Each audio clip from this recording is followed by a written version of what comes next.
ప్రముఖ కాపు నేత మాజీ ఎమ్మెల్యే వంగవీటి రాధాకృష్ణ ఆసక్తికర వ్యాఖ్యలు చేశారు. వైసీపీ నేతలైన మాజీ మంత్రి దాడిశెట్టి రాజా, జక్కంపూడి గణేష్కు మద్దతుగా నిలవాలని పిలుపునిస్తూ రాధా చేసిన ప్రకటన తీవ్ర చర్చకు దారితీస్తోంది. ప్రస్తుతం టీడీపీలో ఉన్న వంగవీటి రాధాకృష్ణ ఏ ఉద్దేశంతో ఈ ప్రకటన చేశారని సొంత పార్టీ నేతలు ఆరా తీస్తున్నారు. ఇదే సమయంలో రాధా చేసిన ప్రకటనకు తమకు అనుకూలంగా మార్చుకునేందుకు వైసీపీ పావులు కదుపుతోందని చెబుతున్నారు.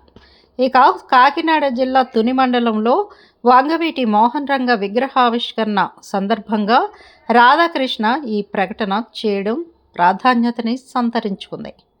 తుని మండలం డి పోలవరంలో కాపు నేత దివంగత వంగవీటి మోహన్ రంగ విగ్రహావిష్కరణ కార్యక్రమం జరిగింది. వైసీపీకి చెందిన కాపు నేతలు మాజీ మంత్రి దాడిశెట్టి రాజా, జక్కంపూడి గణేష్ ఆధ్వర్యంలో గ్రామస్తులు విగ్రహాన్ని ఏర్పాటు చేయగా ఆవిష్కరణ కార్యక్రమానికి వంగవీటి మోహన్ రంగ కుమారుడు అయిన మాజీ ఎమ్మెల్యే రాధాకృష్ణను ఆహ్వానించారు.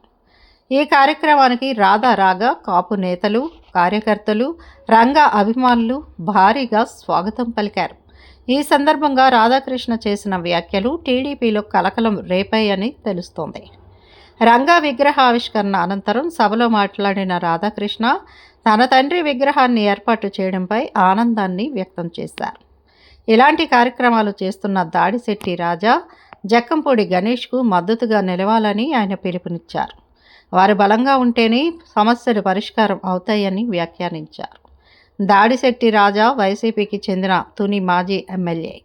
ఇక జక్కంపూడి గణేష్ రాజానగరం మాజీ ఎమ్మెల్యే, జక్కంపూడి రాజా సోదరుడు. ఈ ఇద్దరు తొలి నుంచి వైసీపీలో ఉండగా టీడీపీలో ఉన్న రాధాకృష్ణ వారికి మద్దతుగా నిలవాలని పిలుపునివ్వడం రాజకీయంగా చర్చకు దారితీసింది. ఇక కాపు సామాజిక వర్గానికి చెందిన నేతలు అన్న ఉద్దేశంతో కుల సంక్షేమం దృష్టిలో దాడిశెట్టి రాజా, జక్కంపూడి గణేష్కు మద్దతు ఇవ్వాలని రాధాకృష్ణ కోరారా, లేక ఇంకేమైనా విశేషం ఉందా అనే చర్చ నడుస్తోంది.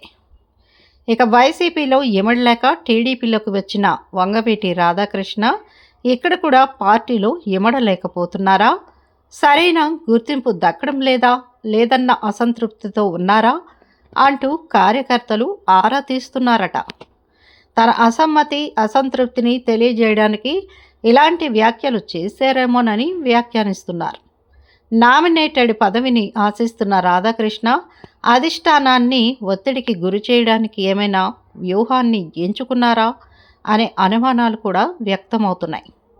మొత్తానికి వంగవీటి రాధాకృష్ణ వ్యాఖ్యలు టీడీపీలో ఇప్పుడు విస్తృత చర్చకు దారితీస్తున్నాయి. మరి టీడీపీ నేతలు, కార్యకర్తలు, అధిష్టానం ఎలా స్పందిస్తుందో చూడాలి. మరి మా వీడియోస్ మీకు నచ్చినట్లయితే లైక్ చేయండి, షేర్ చేయండి, ప్లీజ్ సబ్స్క్రైబ్ కూడా చేయండి.